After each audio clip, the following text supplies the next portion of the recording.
Hello दोस्तों, हम लोग PYQ सीरीज कर रहे हैं। ये पीसीएस का पेपर है जो कि यूपी का 2015 में पूछा जा चुका है। ठीक है, ये आगे आने वाले किसी भी स्टेट का पीसीएस एवं जो शिक्षक भर्ती होता है पेपर, जहां सामान्य अध्ययन से क्वेश्चन पूछे जाएंगे, या फिर जो बीपीएससी के थ्रू जो क्वेश्चन पूछे जाएंगे, या फिर राजस्थान में जो होगा, या फिर उत्तराखंड में जो पीसीएस का पेपर होगा, या फिर और भी जो जनरल कंपटीशन भी होंगे, वहाँ जहाँ भी मतलब सामान्य अध्ययन से क्वेश्चन पूछे जाएंगे उसके लिए काफ़ी महत्वपूर्ण होंगे। ठीक है, ये 2015 का क्वेश्चन पेपर है जो कि कुछ बचे हुए हैं और हम लोगों ने कर लिया है कुछ। चलिए स्टार्ट करते हैं। निम्नलिखित में से किससे जलवायु परिवर्तन का क्रायोजेनिक संकेतक प्राप्त किया जाता है? तो आई स्कोर से प्राप्त किया जाता है। निम्नलिखित में से किससे जलवायु परिवर्तन का क्रायोजेनिक संकेतक प्राप्त किया जाता है? तो आई स्कोर से प्राप्त किया जाता है। ये आंसर हो जाएगा।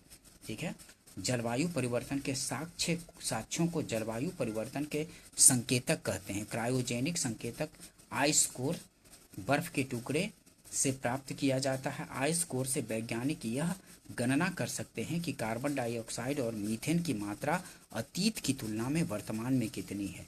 वृक्ष वलय वृद्धि एक वानस्पतिक संकेतक है। इवेपोराइट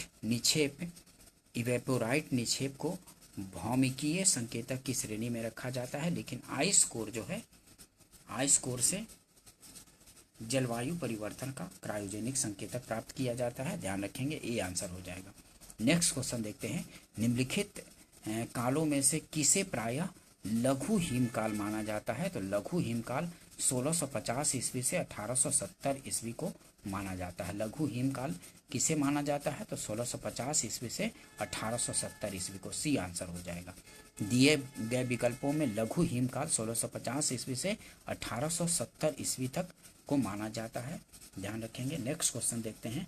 निम्नलिखित में से कौन जलवायु परिवर्तन के खगोलीय सिद्धांतों से संबंधित नहीं है? तो निम्नलिखित में से कौन जलवायु परिवर्तन के खगोलीय सिद्धांतों से संबंधित नहीं है? तो सौर किरणित ऊर्जा, सौर विकिरण जो है खगोलीय सिद्धांतों से, जलवायु परिवर्तन के खगोलीय सिद्धांतों से संबंधित नहीं है। सौर किरणित ऊर्जा, सौर विकिरण। डी आंसर हो जाएगा। ठीक है, नेक्स्ट क्वेश्चन देखते हैं। निम्नलिखित में से किसे मेगा डाइवर्स देश के रूप में जाना जाता है? तो ऑस्ट्रेलिया को। बी आंसर हो जाएगा। निम्नलिखित में से किसे मेगा डाइवर्स देश के रूप में जाना जाता है? तो ऑस्ट्रेलिया को जाना जाता है मेगा डाइवर्स देश के रूप में। बी आंसर होगा। नेक्स्ट क्वेश्चन देखते हैं। निम्नलिखित में से कौन सा मृदा से संबंधित है? तो इडेफिक जो है, इडेफिक मृदा से संबंधित है। ए आंसर हो जाएगा। निम्नलिखित में से कौन सा मृदा से संबंधित है? तो इडेफिक जो है मृदा से संबंधित है। ए आंसर हो जाएगा। नेक्स्ट क्वेश्चन देखते हैं। निम्नलिखित में से कौन प्रवाल विरंजन में सर्वाधिक महत्वपूर्ण कारक है? तो वैश्विक ऊष्मन जो है प्रवाल विरंजन में महत्वपूर्ण कारक है। ठीक है, निम्नलिखित में से कौन प्रवाल विरंजन में सर्वाधिक महत्वपूर्ण कारक है? तो वैश्विक ऊष्मन जो है प्रवाल विरंजन में सर्वाधिक महत्वपूर्ण कारण है। ध्यान रखेंगे, प्रवाल विरंजन में सर्वाधिक महत्वपूर्ण कारक तो वैश्विक ऊष्मन है। डी आंसर हो जाएगा। नेक्स्ट क्वेश्चन देखते हैं। नैनो प्लग संबंधित है किससे? तो एक छोटे सुनने के यंत्र से। नैनो प्लग संबंधित है तो किससे? एक छोटे सुनने के यंत्र से संबंधित है नैनो प्लग। बी आंसर हो जाएगा। मानव शरीर का तापक्रम क्या होता है? तो न ही जाड़ों में घटता है और न ही गर्मियों में बढ़ता है। ठीक है, एक समान बना रहता है मानव शरीर का तापमान। ठीक है, काफी बार पूछा जाता है। ध्यान रखेंगे कि मानव शरीर का तापक्रम कैसा होता है? तो ना ही जाड़ों में घटता है और ना ही गर्मियों में बढ़ता है, एक समान ताप रहता है मानव शरीर का। सी आंसर हो जाएगा। ध्यान रखेंगे, इसको काफी बार रिपीट होता है। नेक्स्ट क्वेश्चन देखते हैं। दृष्टि दोष मायोपिया वाला व्यक्ति देख सकता है। तो मायोपिया वाला व्यक्ति कौन सा वस्तु को देख सकता है? नज़दीक स्थित वस्तु को स्पष्ट रूप से देख सकता है। ठीक है, दृष्टि दोष मायोपिया मतलब निकट दृष्टि दोष वाले व्यक्ति देख सकता है, तो नज़दीक स्थित वस्तु को स्पष्ट रूप से देख सकता है, ये आंसर हो जाएगा। ठीक है, मायोपिया या निकट दृष्टि दोष से ग्रस्त व्यक्ति नज़दीक स्थित वस्तु को स्पष्ट रूप से देख सकता है, परंतु दूर स्थित वस्तु को नहीं देख पाता। मायोपिया से ग्रस्त व्यक्ति के लेंस की गोलाई बढ़ जाती है, लेंस की फोकस दूरी घट जाती है, लेंस की क्षमता बढ़ जाती है। मायोपिया के निवारण के लिए अवतल लेंस का प्रयोग किया जाता है। ये भी पूछा जाता है, मायोपिया या निकट दृष्टि दोष से निपटने के लिए तो अवतल लेंस का प्रयोग किया जाता है। ये भी क्वेश्चन पूछा जाता है, ध्यान रखेंगे। रोगियों के दांत देखने में दंत चिकित्सकों द्वारा प्रयुक्त दर्पण होता है, तो अवतल दर्पण का प्रयोग होता है, बी आंसर हो जाएगा। रोगियों के दांत देखने में दंत चिकित्सकों द्वारा प्रयुक्त दर्पण होता है अवतल दर्पण, बी आंसर होगा, ध्यान रखेंगे। नेक्स्ट क्वेश्चन देखते हैं, निम्नलिखित में से कौन सा पादप हार्मोन है? तो इनमें से पादप हार्मोन इंसुलिन, थायरॉक्सिन, एस्ट्रोजन, तो साइटोकाइनिन जो है ये पादप हार्मोन है, डी आंसर हो जाएगा। साइटोकाइनिन जो है इसमें ये पादप हार्मोन है, साइटोकाइनिन। साइटोकाइनिन एक पादप हार्मोन है। यह हार्मोन बीजों के अंकुरण को प्रेरित करता है। इंसुलिन, थायरॉक्सिन तथा एस्ट्रोजन जंतु हार्मोन है। इंसुलिन का स्राव अग्न्याशय में लैंगरहैंस की कोशिकाओं द्वारा होता है। नेक्स्ट क्वेश्चन देखते हैं, पेड़ पौधों में जाइलम मुख्यतः जिम्मेदार है, तो जल वहन के लिए जिम्मेदार है। ठीक है, पेड़ पौधों में जाइलम मुख्यतः जिम्मेदार है, तो जल वहन के लिए जिम्मेदार है, सी आंसर हो जाएगा। नेक्स्ट क्वेश्चन देखते हैं, निम्नलिखित में से कौन सा कथन सही है? तो इनमें से कौन सा कथन सही है? तो जैवमंडलीय पारिस्थितिक तंत्र में ऊर्जा का प्रवाह एक दिशीय होता है, तो यही सही है कि जैवमंडल पारिस्थितिकी तंत्र में ऊर्जा का प्रवाह एक दिशीय होता है, ये आंसर हो जाएगा। ठीक है, ऊर्जा पिरामिड उष्मागतिकी के नियमों का पालन करता है। इसमें एक पोषण स्तर से दूसरे पोषण स्तर पर स्थानांतरित होने वाली ऊर्जा को दिखाया जाता है। अतः जैवमंडलीय पारिस्थितिक तंत्र में ऊर्जा का प्रवाह सदैव एक दिशीय होता है, ध्यान रखेंगे, इसको काफी बार रिपीट होता है। निम्नलिखित में से कौन जल लवणता प्रवणता को दर्शाता है? तो हेलोक्लाइन जो है जल लवणता प्रवणता को दर्शाता है, बी आंसर हो जाएगा। निम्नलिखित में से कौन जल लवणता प्रवणता को दर्शाता है? तो हेलोक्लाइन जो है जल लवणता प्रवणता को दर्शाता है, बी आंसर हो जाएगा। नेक्स्ट क्वेश्चन देखते हैं, निम्नलिखित प्रजातियों में से कौन सी दांत वाली वेलों में विशालतम है? तो दांत वाली वेलों में स्पर्म वेल जो है वे विशालतम है। निम्नलिखित प्रजातियों में से कौन सी दांत वाली वेलों में विशालतम है? तो स्पर्म वेल जो है, सी आंसर हो जाएगा, वो दांत वाली वेलों में विशालतम है। Finback whale, blue whale, humpback whale, sperm whale, तो स्पर्म वेल जो है वो दांत वाली वेलों में विशालतम है। ठीक है, दांत वाली वेलों में स्पर्म वेल वेलों की सबसे विशालतम प्रजाति है। स्पर्म वेल सब आर्कटिक और सब अंटार्कटिक जल में पाई जाती है। इसकी लंबाई लगभग 16 से 20 मीटर तक होती है। नेक्स्ट क्वेश्चन देखते हैं, हमारे उपग्रह में मृदु जल सर्वाधिक मात्रा में कहाँ है?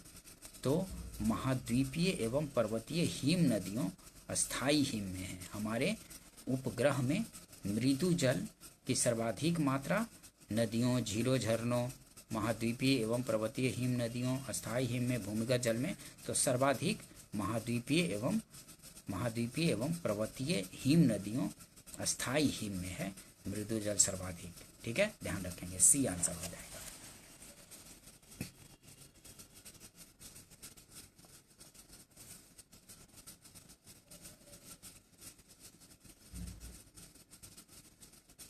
हमारे उपग्रह यानी पृथ्वी पर उपस्थित कुल जल का लगभग 97% जल महासागरों में है, जो खारा जल है अथवा पीने योग्य नहीं है। शेष 3% जल जो ताज़ा एवं पीने योग्य है में से 2% महाद्वीपीय एवं पर्वतीय हिम नदियों में पाया जाता है। लगभग 1% जल झीलों, मृदा में नमी, नदियाँ, जैवमंडलीय जल आदि के रूप में प्राप्त होता है। सी सत्य है, ठीक है, ध्यान रखेंगे इसको। नेक्स्ट क्वेश्चन देखते हैं। भारत में गिद्धों की कमी का अत्यधिक प्रमुख कारण क्या है? तो जानवरों को दर्द निवारक देना, ठीक है, जो डाइक्लोफिनिक दवा दिया जाता था जानवरों को दर्द निवारण के लिए, वही जो है गिद्धों की कमी के लिए सबसे अत्यधिक महत्वपूर्ण कारण है। ठीक है, भारत में गिद्धों की कमी का अत्यधिक महत्वपूर्ण कारण तो जानवरों को दर्द निवारक देना, सी आंसर हो जाएगा। ठीक है, भारत में अधिकांश गिद्धों की मृत्यु पशुओं को दी जाने वाली डाइक्लोफिनिक दवा से ही होती है। डाइक्लोफिनिक एक non steroidal anti inflammatory drug है जो आमतौर पर पशुओं के लिए दर्द निवारक के रूप में उपयोग की जाती है। यह दवा गिद्धों की किडनियों को दुष्प्रभावित करता है। ठीक है, किडनी फेल कर जाता है और गिद्ध मर जाते थे। ठीक है, डाइक्लोफिनिक दवाई से काफ़ी बार क्वेश्चन रिपीट होता है तो इसको ध्यान में रखेंगे। सिगरेट के धुएं में मुख्य प्रदूषक कौन है? तो सिगरेट के धुओं में कार्बन मोनोऑक्साइड और बेंजीन है मुख्य प्रदूषक। कार्बन मोनोऑक्साइड और बेंजीन सिगरेट के धुएं में मुख्य प्रदूषक है, तो कार्बन मोनोऑक्साइड और बेंजीन है। सी आंसर हो जाएगा। ठीक है, ध्यान रखेंगे, रिपीट होते रहते हैं क्वेश्चन तो उसको ठीक से करते चलेंगे। पाइरहेलियोमीटर का प्रयोग निम्नलिखित में से किसे नापने के लिए किया जाता है? तो सोलर रेडिएशन को मापने के लिए किया जाता है। पाइरहेलियोमीटर का प्रयोग निम्नलिखित में से किसे नापने के लिए किया जाता है? तो सोलर रेडिएशन को नापने के लिए किया जाता है पाइरहेलियोमीटर का। बी आंसर होगा। पाइरहेलियोमीटर सूर्य, ठीक है, ऊष्मा मापक सोलर रेडिएशन या सौर विकिरण को मापने का एक उपकरण है।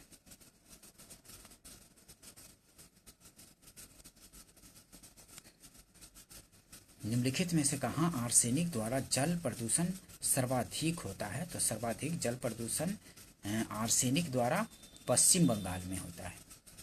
ठीक है, ध्यान रखेंगे, काफ़ी बार ये भी रिपीट होता है। निम्नलिखित में से कहाँ आर्सेनिक द्वारा जल प्रदूषण सर्वाधिक होता है? तो पश्चिम बंगाल में। पश्चिम बंगाल में आर्सेनिक द्वारा सबसे अधिक जल प्रदूषित होता है। आर्सेनिक प्राकृतिक रूप से पाया जाने वाला तत्व है जो भूपर पट्टी में व्यापक रूप से पाया जाता है। आर्सेनिक दूषित जल के लंबे समय तक प्रयोग से त्वचा, मूत्राशय, गुर्दे या फेफड़े के कैंसर या त्वचा के रंग बदलते हैं या पैरों की रक्त वाहिकाओं के कैंसर के साथ आर्सेनिक विषाक्तता या आर्सेजेनिकोसिस हो जाता है।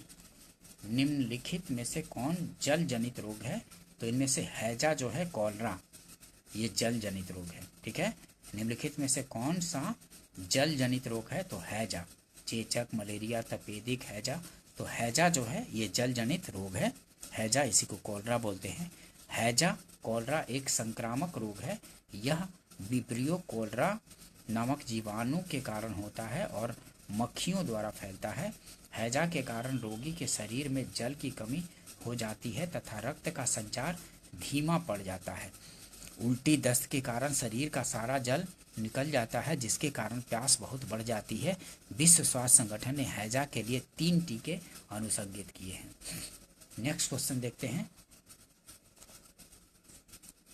मानव शरीर का सामान्य तापक्रम 98.4 डिग्री फ़ारेनहाइट है। इसके बराबर डिग्री सेंटीग्रेड का तापक्रम क्या होगा? तो ये फॉर्मूला याद रखेंगे कि C/5 = F-32/9। C/5 = F-32/9। Fahrenheit कितना दिया हुआ है? तो 98.4, तो इस F की जगह पे रख लिए C/5 इक्वल टू एफ कितना है तो 98.4 डिग्री फ़ारेनहाइट -32/9, तो सूत्र से बैठा दिए और C/5 इक्वल टू ये माइनस किए तो 66.4/9, तो C बराबर कितना 66.4 इंटू ये इधर आया तो 5/9, तो कितना हो गया 36.89 डिग्री सेंटीग्रेड हो गया। ठीक है, 36.89 डिग्री सेंटीग्रेड हो गया। ठीक है, ये फॉर्मूला याद रखेंगे, ये पूछे ही जाते हैं डिग्री सेंटीग्रेड को फ़ारेनहाइट में बदलने के लिए, तो C/5 equal to F minus 32/9 इसमें बैठा देंगे और आ जाएगा, क्योंकि एक न एक क्वेश्चन होते ही हैं इससे। जब डॉक्टर किसी को कहता है कि उसे टेट्राप्लेजिया हो गया है तो उसका आशय होता है कि उसे पक्षाघात हो गया है, तो दोनों पैरों और दोनों हाथों का। ठीक है, टेट्राप्लेजिया, टेट्रा। ठीक है, ध्यान रखें कि जब डॉक्टर किसी को कहता है कि उसे टेट्राप्लेजिया हो गया है तो उसका आशय होता है उसे पक्षाघात हो गया है दोनों हाथों दोनों पैरों का। डी आंसर हो जाएगा।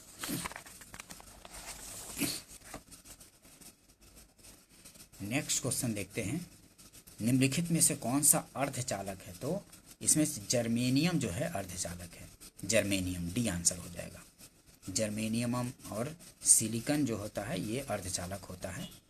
ठीक है, जर्मेनियम और सिलिकॉन ऐसे पदार्थ हैं जिनका प्रयोग अर्धचालक के रूप में होता है। इनका उपयोग इलेक्ट्रॉनिक्स और ट्रांजिस्टर उपकरणों में होता है, ध्यान रखेंगे। तो यहाँ पे जर्मेनियम है और सिलिकॉन भी होता है। नेक्स्ट क्वेश्चन देखते हैं, बासमती चावल के दाने पकाने पर लंबे हो जाते हैं क्योंकि उसमें बाहुल्य है किसका? तो एमाइलोज का बाहुल्य होता है, इसके कारण चावल लंबे हो जाते हैं, एमाइलोज। बासमती चावल के दाने पकाने पर लंबे हो जाते हैं क्योंकि उसमें बाहुल्य है एमाइलोज का, बी आंसर हो जाएगा। नेक्स्ट क्वेश्चन देखते हैं, शरीर के अंदर लौह की कमी से उत्पन्न होने वाला रोग कौन सा है? तो लौह की कमी से तो रक्तहीनता होता है। ठीक है, काफ़ी बार रिपीट होता है कि शरीर के अंदर लौह की कमी से उत्पन्न होने वाला रोग क्या है? तो रक्तहीनता, एनीमिया हो जाता है लौह की कमी से। रक्तहीनता, इसी को एनीमिया बोलते हैं। ठीक है, सी आंसर हो जाएगा। रक्तहीनता, एनीमिया एक ऐसी स्थिति है जिसके अंतर्गत शरीर के ऊतकों में पर्याप्त ऑक्सीजन ले जाने के लिए लाल रक्त कणिकाएं आरबीसी की कमी होती है, जिसके कारण व्यक्ति थकान महसूस करता है। रक्तहीनता लोहे की कमी के कारण होती है। शरीर में हीमोग्लोबिन बनाने के लिए अस्थि मज्जा को लोहे की आवश्यकता होती है। पर्याप्त आयरन लोहे के बिना शरीर लाल रक्त कणिकाओं के लिए पर्याप्त हीमोग्लोबिन का उत्पादन नहीं कर सकता है। रक्तहीनता से बचने के लिए आयरन युक्त खाद्य पदार्थों जैसे मीट, बीन्स, दाल आदि का सेवन करना चाहिए। ठीक है, रक्तहीनता से बचने के लिए आयरन युक्त खाद्य पदार्थ क्या क्या? तो मीट, बीन्स, दाल आदि का सेवन करना चाहिए, ध्यान रखेंगे इसको। मानव गुर्दे में पथरी निम्नलिखित में से किसकी वजह से बनती है? तो पथरी कैल्शियम ऑक्जेलेट है। पथरी क्या है? मानव गुर्दे में पथरी निम्नलिखित में से किसकी वजह से बनती है? तो कैल्शियम ऑक्जेलेट की वजह से, बी आंसर हो जाएगा। कैल्शियम ऑक्जेलेट प्रायः हरे पत्तेदार सब्जियों जैसे खाद्य पदार्थों में पाया जाता है। कैल्शियम ऑक्जेलेट प्रायः हरे पत्तेदार सब्जियों जैसे खाद्य पदार्थों में पाया जाता है। मानव गुर्दे में कैल्शियम ऑक्जेलेट के एकत्रित होने के कारण पथरी नामक रोग होता है। कैल्शियम ऑक्जेलेट का प्रयोग फोटोग्राफी में होता है। कैल्शियम ऑक्जेलेट का प्रयोग फोटोग्राफी में होता है, ध्यान रखेंगे इसको। नेक्स्ट क्वेश्चन देखते हैं, यदि कोई मानवीय रोग विश्व के बृहद क्षेत्र में फैलता है तो उसे क्या कहते हैं? तो पैंडेमिक कहते हैं। यदि कोई मानवीय रोग विश्व के बृहद क्षेत्र में फैलता है तो उसे कहते हैं पैंडेमिक, ए आंसर हो जाएगा। किसी व्यक्ति का रक्तचाप 140 mmHg है। इस उल्लेख में Hg का तात्पर्य क्या है? तो Hg का तात्पर्य है मरकरी। ठीक है, Hg या पारा संकेतक Hg होता है। पारा का निष्कर्षण मुख्यतः सीने बार अयस्क से किया जाता है। ठीक है, ये भी पूछा जाता है कि पारा का निष्कर्षण मुख्यतः किससे? तो सीने बार अयस्क से किया जाता है। कुनैन सिनकोना, नेक्स्ट क्वेश्चन देखते हैं। कुनैन सिनकोना पादप के किस भाग में प्राकृतिक रूप से पाई जाती है? तो किस है? तो छाल से पाई जाती है। ठीक है, कुनैन सिनकोना पादप के किस भाग में प्राकृतिक रूप से पाई जाती है? तो छाल में। कुनैन सिनकोना पादप की छाल से प्राप्त किया जाता है। कुनैन मलेरिया के उपचार के लिए प्रयोग किया जाता है। लौंग क्या है? तो सूखे फूल है। लौंग है, लौंग सूखे फूल। ठीक है, लौंग उष्ण कटिबंधीय सदाबहार वृक्ष के सूखे फूल की कली है। लौंग का उत्पादन विश्व में सर्वाधिक इंडोनेशिया में होता है। भारत में वित्तीय वर्ष 2018 में लौंग का सर्वाधिक उत्पादन करने वाला राज्य तमिलनाडु रहा है। एक गिलास पानी पीने से कितनी कैलोरी मिलती है? तो 0। ठीक है, एक गिलास पानी पीने में कितनी कैलोरी मिलती है? तो 0 कैलोरी मिलती है। ध्यान रखेंगे, एक गिलास पानी पीने से 0 कैलोरी मिलती है। कैलोरी ऊर्जा की इकाई है और ऊर्जा के लिए शरीर को इसकी आवश्यकता होती है। कार्बोहाइड्रेट और प्रोटीन में प्रति ग्राम 4 कैलोरी और वसा में 9 कैलोरी होता है। लेकिन एक गिलास पानी में कितनी कैलोरी? तो 0 कैलोरी। ठीक है, ध्यान रखेंगे इसको। नेक्स्ट क्वेश्चन देखते हैं। जेनेटिक इंजीनियरिंग में निम्नलिखित में से किसका प्रयोग होता है? तो जेनेटिक इंजीनियरिंग में प्लाज्मिड का प्रयोग होता है। प्लाज्मिड, ठीक है, प्लाज्मिड का प्रयोग होता है जेनेटिक इंजीनियरिंग में। बी आंसर हो जाएगा। जेनेटिक इंजीनियरिंग में प्लाज्मिड का प्रयोग होता है। जेनेटिक इंजीनियरिंग में पुनः संयोजक डीएनए और जीवों के बीच जीन को स्थानांतरित करने के लिए एक तंत्र के रूप में प्लाज्मिड का उपयोग किया जाता है। आकाश नीला रंग इस कारण होता है, तो प्रकाश के प्रकीर्णन के कारण होता है। आकाश का नीला रंग,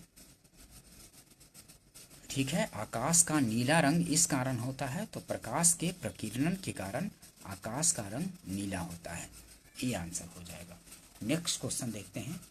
निम्नलिखित में कौन सा तना है? तो अदरक जो है तना है। सलजम, अदरक, गाजर, शकरकंद, तो इनमें जो है अदरक जो है तना है। बी आंसर हो जाएगा। बॉक्साइट अयस्क है किसका? तो एल्युमिनियम का अयस्क है बॉक्साइट। बॉक्साइट अयस्क है एल्युमिनियम का। बी आंसर हो जाएगा। कांसा मिश्र धातु है, तो तांबा और टीन का मिश्र धातु है। काफ़ी बार पूछ दिया जाता है। ठीक है, कांसा जो है किसका मिश्र धातु है? तो तांबा और टीन का मिश्र धातु है कांसा। ये आंसर हो जाएगा। तांबा एवं टीन का मिश्र धातु है कांसा। ये आंसर होगा। नेक्स्ट क्वेश्चन देखते हैं।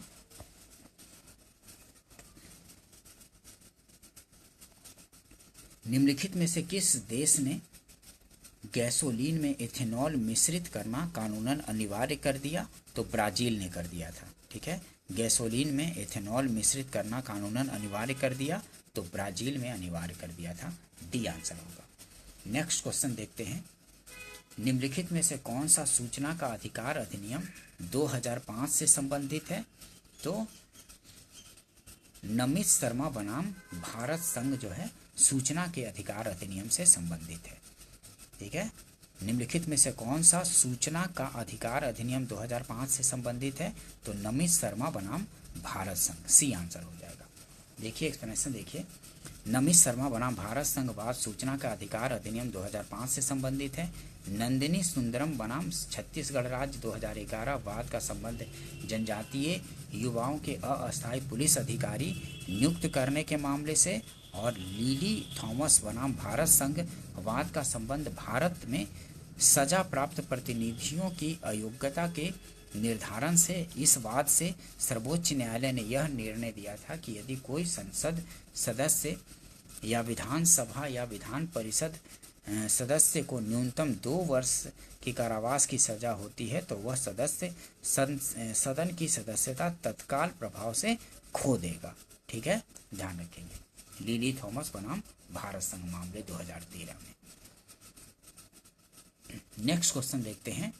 निम्नलिखित में से कौन भारतीय संविधान के अंतर्गत मौलिक कर्तव्यों में सम्मिलित नहीं है? तो इनमें ग्राम पंचायतों के गठन में सहायता करना ये मौलिक कर्तव्यों में सम्मिलित नहीं है। तो ये ग्राम पंचायतों के गठन में सहायता करना ये मौलिक कर्तव्यों में नहीं है। देश की रक्षा करना एवं राष्ट्र की सेवा करना ये है मौलिक कर्तव्यों में। हमारी सामाजिक संस्कृति की गौरवशाली परंपरा का महत्व समझना और उसका परिरक्षण करना ये भी मौलिक कर्तव्य में है। सार्वजनिक संपत्ति को सुरक्षित रखना एवं हिंसा से दूर रहना ये भी है, लेकिन ग्राम पंचायतों के गठन में सहायता करना ये नहीं है मौलिक कर्तव्यों में। देखिए, ग्राम पंचायतों के गठन का संबंध भारतीय संविधान के राज्य के नीति निर्देशक तत्व भाग 4 के अंतर्गत अनुच्छेद 40 से है। मौलिक कर्तव्यों का उल्लेख भारतीय संविधान के भाग 4 क के अंतर्गत अनुच्छेद 51 क के तहत किया गया है। कुल 11 मौलिक कर्तव्य भारत के नागरिकों के लिए निर्धारित किए गए हैं। ठीक है, ध्यान रखेंगे इसको।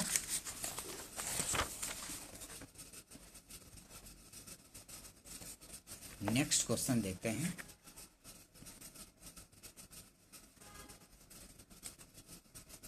कथन और कारण का प्रश्न है। तो इनमें देखेंगे क्या है कथन और कारण। राष्ट्रीय मानवाधिकार आयोग का अध्यक्ष वह व्यक्ति होता है जो भारत का मुख्य न्यायाधीश रह चुका है। ठीक है, राष्ट्रीय मानवाधिकार आयोग का अध्यक्ष वह व्यक्ति होता है जो भारत का मुख्य न्यायाधीश रह चुका है। और कारण है, उक्त आयोग के अध्यक्ष का कार्यकाल 5 वर्ष अथवा 70 वर्ष की आयु पर्यंत पर धारित करना है। ठीक है, अब इसमें थोड़ा संशोधन हो गया है, तो अब के हिसाब से थोड़ा गलत हो जाएगा, लेकिन उस समय ये दोनों सही था। ठीक है, क्योंकि ये पहले मुख्य न्यायाधीश ही रहते थे, लेकिन अब न्यायाधीश भी होंगे तो वो भी बनते हैं। ठीक है, मुख्य न्यायाधीश और न्यायाधीश भी रहे हों तो वो भी बनते हैं। और यहाँ पे अब 3 वर्ष कर दिया गया है, कार्यकाल 3 वर्ष अथवा 70 वर्ष। ठीक है, देखिए एक्सप्लेनेशन से अच्छे से समझ में आ जाएगा। मानवाधिकार संरक्षण संशोधन विधेयक 2019 के अनुसार यह विधेयक मानवाधिकार आयोग के राज्य आयोग के अध्यक्ष और यह विधेयक मानवाधिकार आयोग और राज्य आयोग के अध्यक्ष और सदस्यों के कार्यकाल को 5 वर्ष से कम करके 3 वर्ष तक कम करने और पुनः नियुक्ति के पात्र होने का प्रावधान करता है। और विधेयक के अनुसार मानवाधिकार आयोग का अध्यक्ष सर्वोच्च न्यायालय के मुख्य न्यायाधीश के अलावा उच्चतम न्यायालय के न्यायाधीश रह चुके व्यक्ति को भी बनाया जा सकता है। ठीक है, पहले सिर्फ उच्चतम न्यायालय के मुख्य न्यायाधीश को ही मानवाधिकार आयोग के अध्यक्ष बनाया जाता था, लेकिन अब जो न्यायाधीश रहे हैं उनको भी बनाया जाता है। ठीक है, तो इस हिसाब से ये भी गलत हो गया और ये भी गलत हो गया। लेकिन उस समय जब क्वेश्चन पूछा गया था तो ये दोनों सही था, सी आंसर था। लेकिन अब के हिसाब से अब ये कार्यकाल 3 वर्ष और 70 वर्ष कर दिया गया है। ठीक है, नेक्स्ट क्वेश्चन देखते हैं। राज्य वित्त आयोग एक संवैधानिक निकाय है और संघीय वित्त आयोग पंचायतों के वित्तीय सहायता देने के लिए संस्तुति नहीं कर सकता है, तो कर सकता है। ठीक है, संस्तुति कर सकता है, तो ये गलत हो गया, लेकिन पहला सही है। ठीक है, तो ये सही परंतु आर गलत। मतलब राज्य वित्त आयोग एक संवैधानिक निकाय है तो सही है, संवैधानिक निकाय है राज्य वित्त आयोग। और संघीय वित्त आयोग पंचायतों के वित्तीय सहायता के लिए संस्तुति नहीं कर सकती है, संस्तुति नहीं कर सकती है लिखा है, लेकिन कर सकती है, तो इसलिए ये गलत हो गया। ठीक है, ये गलत हो गया, तो ए सही परंतु आर गलत है। ठीक है, ध्यान रखेंगे। देखिए एक्सप्लेनेशन देख लीजिए, इससे अच्छे से समझ आ जाएगा, क्योंकि रिपीट होते रहते हैं क्वेश्चन।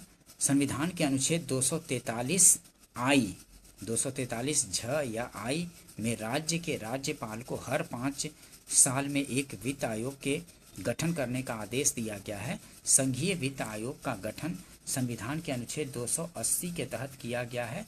अनुच्छेद 280 3 ख राज्य वित्त आयोग द्वारा की गई सिफारिशों के आधार पर राज्य में पंचायतों के संसाधनों की अनुपूर्ति के लिए किसी राज्य की संचित निधि के संवर्धन के लिए आवश्यक उपाय बताता है। ठीक है, ये सत्य और आर असत्य है। नेक्स्ट क्वेश्चन देखते हैं। संविधान के निम्नलिखित अनुच्छेदों में से कौन एक उपबंधित करता है कि मत बराबर होने की दशा में लोकसभा के अध्यक्ष का मत निर्णायक होगा और वह उसका प्रयोग करेगा? तो अनुच्छेद 100 में है, ठीक है, अनुच्छेद 100 में। संविधान के निम्नलिखित अनुच्छेदों में से कौन एक उपबंधित करता है कि मत बराबर होने की दशा में लोकसभा के अध्यक्ष का मत निर्णायक होगा और वह उसका प्रयोग करेगा? तो अनुच्छेद 100 हो जाएगा, सी आंसर हो जाएगा। भारतीय संविधान के अनुच्छेद 100 के अनुसार सभापति या अध्यक्ष अथवा उस रूप में कार्य करने वाला व्यक्ति प्रथमतः मत नहीं देगा, किंतु मत बराबर होने की दशा में उसका प्रयोग करेगा, ठीक है, ध्यान रखेंगे इसको। नेक्स्ट क्वेश्चन देखते हैं। संविधान की विषय सूचियों में दिए गए विषयों के अतिरिक्त विषयों पर कौन कानून बना सकता है? तो संसद बना सकता है, ठीक है। संविधान की विषय सूचियों में दिए गए विषयों के अतिरिक्त विषयों में कौन कानून बना सकता है? तो संसद बना सकता है, बी आंसर हो जाएगा। देखिए, भारतीय संविधान की 7वीं अनुसूची में केंद्र एवं राज्यों के बीच शक्तियों के बंटवारे के संबंध में प्रावधान किया गया है। संघ सूची के विषय पर कानून बनाने का अधिकार केंद्र सरकार के पास है, मतलब संसद के पास, और राज्य सूची के विषय पर कानून राज्य सरकार बनाती है, ठीक है, विधानसभाएं और मतलब विधानमंडल, और समवर्ती सूची के विषय पर कानून केंद्र और राज्य दोनों सरकारें बना सकती हैं। इसके अलावा अतिरिक्त विषयों अथवा अवशिष्ट विषयों पर कानून बनाने का अधिकार संसद को प्राप्त है। भारतीय संविधान में अवशिष्ट शक्तियां कनाडा से ली गई हैं। भारतीय संविधान में अवशिष्ट शक्तियां कनाडा से ली गई हैं, ध्यान रखेंगे इसको। नेक्स्ट क्वेश्चन देखेंगे। भारत के राष्ट्रपति की अनुपस्थिति में यदि उपराष्ट्रपति उपलब्ध नहीं है तो राष्ट्रपति की तरह निम्नलिखित में से कौन कार्य कर सकता है? तो भारत के प्रधान न्यायाधीश कर सकता है, ठीक है, ए आंसर हो जाएगा। भारत के राष्ट्रपति की अनुपस्थिति में यदि उपराष्ट्रपति उपलब्ध नहीं है तो राष्ट्रपति की तरह निम्नलिखित में से कौन कार्य कर सकता है? तो भारत के प्रधान न्यायाधीश कार्य कर सकता है, ए आंसर हो जाएगा, ध्यान रखेंगे इसको, काफी बार रिपीट होता है। भारतीय संविधान के अनुच्छेद 70 में आकस्मिकता के समय राष्ट्रपति के कृत्यों के निर्वहन का उपबंध है। इसके अनुसार संसद जैसा उचित समझे वैसा उपबंध कर सकता है। संसद ने इस उद्देश्य के लिए वर्ष 1969 ईस्वी में राष्ट्रपति उत्तराधिकार अधिनियम 1969 पारित किया। यह अधिनियम यह उपबंधित करता है कि राष्ट्रपति की अनुपस्थिति में यदि उपराष्ट्रपति उपलब्ध नहीं है तो राष्ट्रपति के पद पर भारत के प्रधान न्यायाधीश या उसकी अनुपस्थिति में भारत के उच्चतम न्यायालय के का उपलब्ध अवेलेबल ज्येष्ठतम सीनियर मोस्ट न्यायाधीश राष्ट्रपति के कृत्यों का निर्वहन कर सकता है, ठीक है। मतलब राष्ट्रपति नहीं है तो उपराष्ट्रपति, और उपराष्ट्रपति भी नहीं है तो फिर भारत के प्रधान न्यायाधीश, और अगर वो भी नहीं है तो जो ज्येष्ठतम या सीनियर मोस्ट जो न्यायाधीश होंगे वो राष्ट्रपति के रूप में काम करेंगे, ध्यान रखेंगे इसको। अनुच्छेद 108 के अंतर्गत लोकसभा और राज्यसभा की संयुक्त बैठक आहूत की जाती है किसके द्वारा? तो राष्ट्रपति द्वारा की जाती है, ठीक है। अनुच्छेद 108 के अंतर्गत लोकसभा और राज्यसभा की संयुक्त बैठक आहूत की जाती है, राष्ट्रपति द्वारा की जाती है, ध्यान रखेंगे इसको, काफी बार रिपीट होता है। भारतीय संविधान के अनुच्छेद 108 में दोनों सदनों की संयुक्त बैठक का प्रावधान है। यदि किसी साधारण विधेयक पर संसद के दोनों सदनों लोकसभा और राज्यसभा के बीच असहमति की स्थिति हो तब राष्ट्रपति दोनों सदनों की संयुक्त बैठक बुला सकता है। संयुक्त बैठक की अध्यक्षता लोकसभा अध्यक्ष करता है, ठीक है। संयुक्त बैठक की अध्यक्षता कौन करेगा? लोकसभा अध्यक्ष। बुलाएगा कौन? तो राष्ट्रपति बुलाएंगे। लोकसभा अध्यक्ष की अनुपस्थिति में लोकसभा उपाध्यक्ष या उसकी अनुपस्थिति में राज्यसभा के उपसभापति अध्यक्षता करते हैं, ठीक है, ध्यान रखेंगे इन सब चीज़ों को, डिटेल्स को। नेक्स्ट क्वेश्चन देखते हैं। संविधान के अंतर्गत निम्नलिखित में से कौन सा मौलिक अधिकार केवल भारतीय नागरिकों को प्राप्त है, भारत में रहने वाले विदेशियों को नहीं? तो विचार तथा अभिव्यक्ति की स्वतंत्रता सिर्फ भारतीय नागरिकों को प्राप्त है, ठीक है, विदेशियों को नहीं। विधि के समक्ष समता, ये तो भारतीय नागरिकों को भी और विदेशियों को भी। जीवन तथा व्यक्तिगत स्वतंत्रता का रक्षण, ये भी दोनों को प्राप्त है, नागरिकों को भी भारत के और विदेशियों को भी। और धर्माचरण की स्वतंत्रता, ये भी भारतीय नागरिकों और विदेशियों दोनों को प्राप्त है, लेकिन विचार तथा अभिव्यक्ति की स्वतंत्रता सिर्फ भारतीय नागरिकों को प्राप्त है। बी आंसर हो जाएगा। ठीक है। संविधान के अंतर्गत निम्नलिखित में से कौन सा मौलिक अधिकार केवल भारतीय नागरिकों को प्राप्त है? तो भारत में रहने वाले ये भारतीय नागरिकों को प्राप्त है, विदेशियों को नहीं। तो विचार तथा अभिव्यक्ति की स्वतंत्रता सिर्फ भारतीय नागरिकों को प्राप्त है, विदेशियों को नहीं। ध्यान रखेंगे। देखिए एक्सप्लेनेशन देख लेते हैं। भारतीय संविधान के भाग 3 में अनुच्छेद 12 से 35 के बीच मौलिक अधिकारों को उपबंधित किया गया है। इन मौलिक अधिकारों में कुछ ऐसे मौलिक अधिकार हैं जो केवल भारतीय नागरिकों को प्राप्त हैं। ये निम्नलिखित हैं। अनुच्छेद 15 धर्म, मूल वंश, जाति, लिंग, जन्म स्थान के आधार पर विभेद का प्रतिषेध, ये सिर्फ भारतीय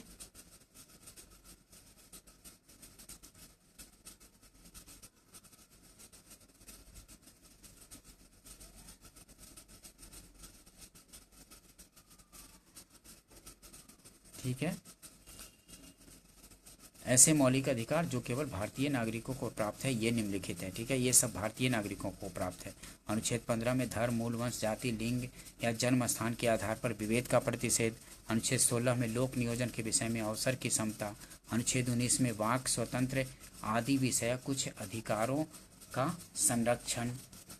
और अनुच्छेद 19 क में वाक स्वतंत्र और अभिव्यक्ति की स्वतंत्रता का। अनुच्छेद 19 ख में शांतिपूर्वक निरायुद्ध सम्मेलन का। अनुच्छेद 19 ग में संगम या संघ बनाने का। अनुच्छेद 19 घ में भारत के राज्य क्षेत्र के सर्वत्र आबाद संचरण का। अनुच्छेद 19 अंग में भारत के राज्य क्षेत्र के किसी भाग में निवास करने और बस जाने का। अनुच्छेद 19 छ में कोई वृत्ति उपजीविका, व्यापार या कारोबार करने का अधिकार। और अनुच्छेद 29 में अल्पसंख्यक वर्गों के हितों का संरक्षण, और अनुच्छेद 30 में शिक्षा संस्थाओं की स्थापना और प्रशासन करने का शिक्षा संस्थाओं की स्थापना और प्रशासन करने का अल्पसंख्यक वर्गों का अधिकार। विकल्प बी सही है। विचार तथा अभिव्यक्ति की स्वतंत्रता जो है भारत के नागरिकों को प्राप्त है, विदेशियों को नहीं। नेक्स्ट क्वेश्चन देखते हैं। राज्य निर्वाचन आयोग एक संवैधानिक प्राधिकरण है। बिल्कुल सही बात है कि राज्य निर्वाचन आयोग एक संवैधानिक प्राधिकरण है। और ग्राम स्थानीय निकायों के निर्वाचन पर भारत के निर्वाचन आयोग का निरीक्षण रहता है। तो ग्रामीण स्थानीय निकायों के निर्वाचन पर भारत के निर्वाचन आयोग का निरीक्षण रहता है? नहीं, ये तो जो राज्य के निर्वाचन आयोग है उसके अधीन होता है, मतलब कि पंचायतों का और नगर पालिकाओं का इलेक्शन। ठीक है, तो ये गलत हो गया। ये सही है परंतु आर गलत है, तो डी आंसर हो जाएगा। ये सही परंतु आर गलत।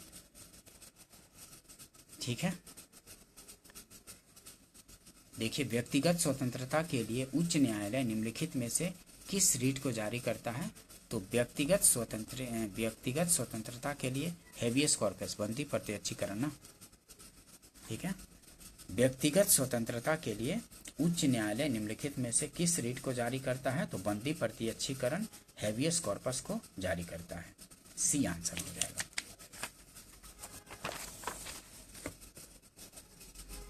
सी आंसर होगा। नेक्स्ट क्वेश्चन देखते हैं।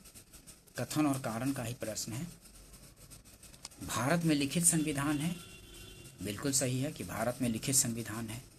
और शक्तिशाली क्षेत्रीय दलों का विकास क्षेत्रीय आकांक्षाओं का संकेतक है। तो ये भी सही है कि शक्तिशाली क्षेत्रीय दलों का विकास क्षेत्रीय आकांक्षाओं का संकेतक है।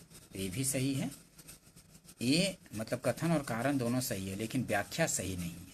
ठीक है, व्याख्या सही नहीं है, तो बी आंसर हो जाएगा। ए और आर दोनों सही, परंतु आर ए का सही स्पष्टीकरण नहीं है। भारत एक लिखित संविधान है, बिल्कुल सही बात है।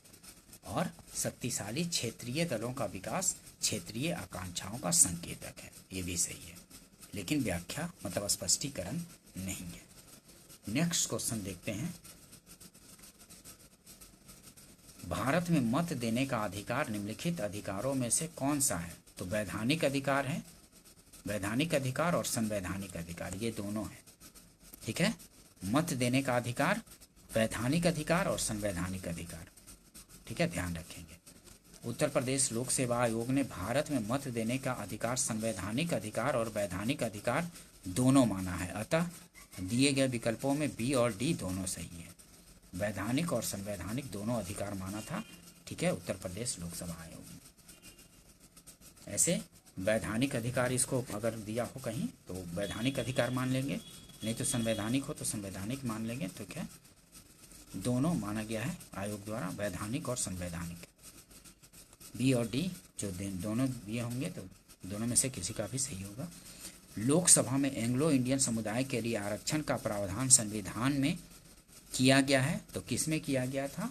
तो अनुच्छेद 331 द्वारा किया गया था एंग्लो इंडियन समुदाय के लिए आरक्षण का प्रावधान, जो कि अब संविधान के 104वें संविधान संशोधन द्वारा इसको समाप्त कर दिया गया है। जो लोकसभा में एंग्लो इंडियन समुदाय से 2 लोगों को राष्ट्रपति द्वारा मनोनीत किया जाता था, उसको अब समाप्त कर दिया गया है। ध्यान रखेंगे, ये आंसर हो जाएगा।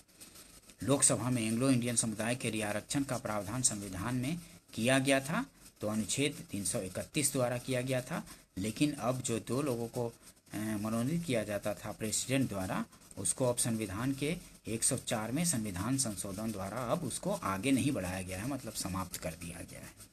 अब 2 लोगों को मनोनीत नहीं किया जाता है, ध्यान रखेंगे।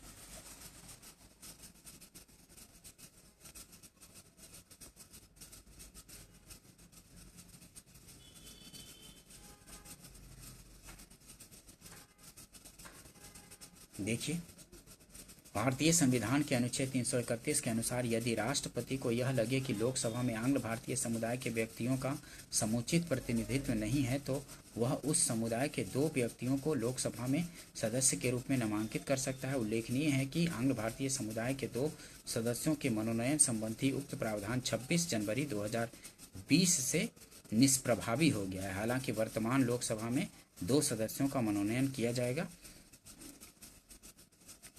लेकिन 26 जनवरी 2020 से निष्प्रभावी कर दिया गया। ठीक है, अनुच्छेद अब लेकिन 2 लोगों को मनोनीत नहीं किया जाता है। ठीक है, ध्यान रखेंगे इसको। जो 18वीं लोकसभा है, इसमें किसी को मनोनीत नहीं किया गया है आंग्ल भारतीय समुदाय से। जो 2024 में सरकार बनी है, ठीक है, उसमें अब किसी आंग्ल भारतीय समुदाय से मनोनयन नहीं किया गया है। निम्नलिखित में से किस वाद ने भारतीय संविधान के मूल संरचना के सिद्धांत की रूपरेखा प्रतिपादित की? तो मूल संरचना के सिद्धांत की रूपरेखा केशवानंद भारती बनाम केरल राज्य जो 1973 में आया था, उसी ने किया था। ठीक है, केशवानंद भारती बनाम केरल राज्य 1973 में मूल संरचना के सिद्धांत की रूपरेखा प्रतिपादित की। काफ़ी बार पूछा जाता है, रिपीट काफ़ी होता है, तो ध्यान में रखेंगे इसको कि निम्नलिखित में से किस वाद ने भारतीय संविधान के मूल संरचना के सिद्धांत की रूपरेखा प्रतिपादित की? तो केशवानंद भारती बनाम केरल राज्यवाद ने। सी आंसर हो जाएगा। देखिए, केशवानंद भारती बनाम केरल राज्यवाद 1973 में सर्वोच्च न्यायालय के 13 जजों की सबसे बड़ी संविधान पीठ ने मूल संरचना के सिद्धांत का प्रतिपादन किया। इसमें कहा गया है कि संसद ऐसा कोई संशोधन नहीं कर सकती जो संविधान के मौलिक ढांचे को प्रतिकूल ढंग से प्रभावित करता हो। ध्यान रखेंगे इसको। और गोलकनाथ बनाम पंजाब राज्यवाद 1967 में सर्वोच्च न्यायालय ने यह निर्णय दिया था कि संसद अनुच्छेद 368 के माध्यम से संविधान के भाग 3 अर्थात मूल अधिकारों में संशोधन नहीं कर सकती है। ये गोलकनाथ वाद में दिया गया था, लेकिन अब ऐसा नहीं है, अब कर सकती है मूल अधिकारों में भी संशोधन। ए.के. गोपालन बनाम मद्रास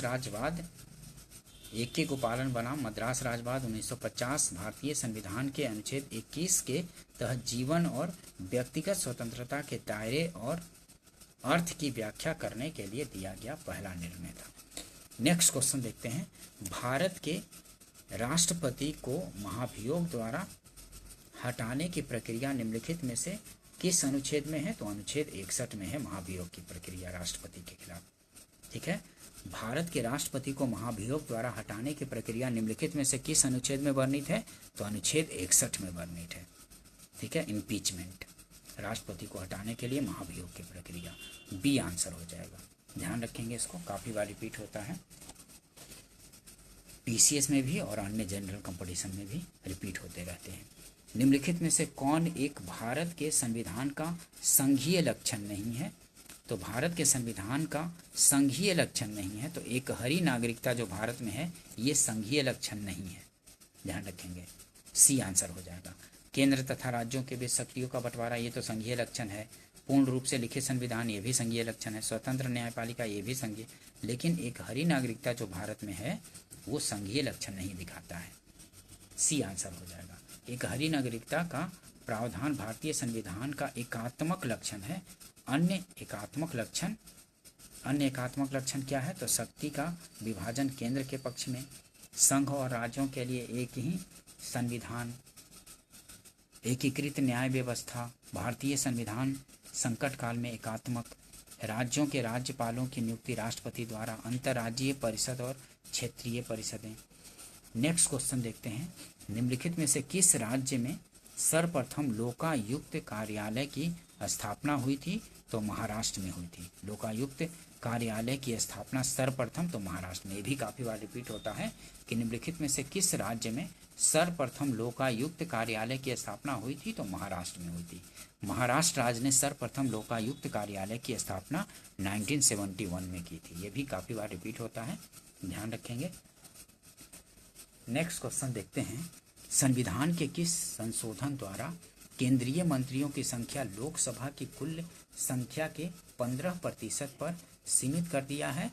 तो 91 में संविधान संशोधन द्वारा 15% तक सीमित कर दिया गया है।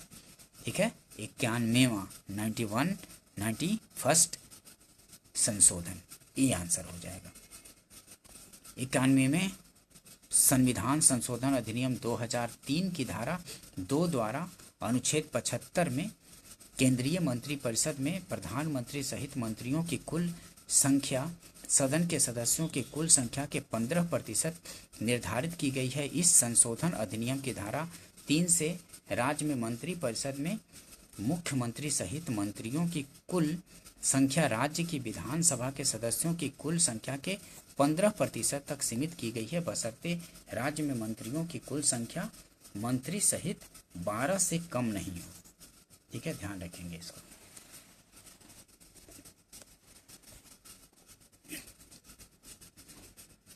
बानवेवां संविधान संशोधन 2003 के माध्यम से संविधान की 8वीं अनुसूची में बोडो, डोगरी, मैथिली और संथाली भाषाओं का समावेश किया गया है। संसद में शून्य काल का समय क्या है? तो शून्य काल का समय है दोपहर 12 से अपराह्न 1 बजे के बीच। ठीक है, संसद में शून्य काल का समय क्या है? तो दोपहर 12 से अपराह्न 1 बजे तक है। डी आंसर हो जाएगा। नेक्स्ट क्वेश्चन देखते हैं, निम्नलिखित में से कौन भारत के राष्ट्रपति के निर्वाचन हेतु निर्वाचक गण में सम्मिलित नहीं है?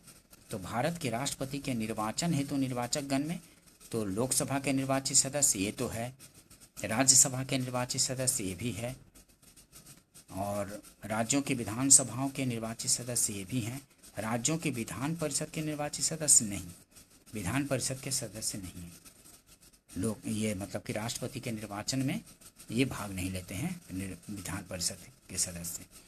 ठीक है, डी आंसर हो जाएगा, यही नहीं होंगे। देखिए, भारतीय संविधान के अनुच्छेद 54 में राष्ट्रपति के निर्वाचन हेतु निर्वाचक गण का उल्लेख है।